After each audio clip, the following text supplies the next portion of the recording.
Ivadika eo amin'ny taranja zitotsika satria dia nanana solotena ihany koa tsika tany amin'ny faninanana afrikana.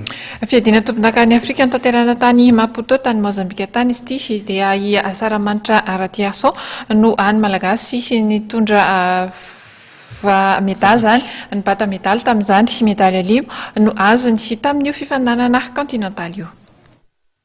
Saramanitra Aratiaso no any mpikatroka malagasy nitondra medaly avy any amin'ny fiadina tompon-dakany Afrika izay notanterana tany Maputo Mozambika ny 17 hatramin'ny 1 aprila lasa teo.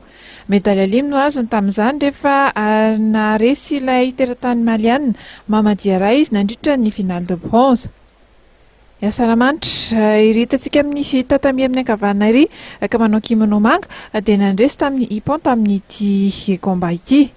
Izy moa dia resy teo amin'ny dinganina faharoa tamin'ity fianana fiadina tompon-dakany Afrika ity ka voatery niatrika ny repêchage ary nandresy ny teratany angolaise iray tamin'izany.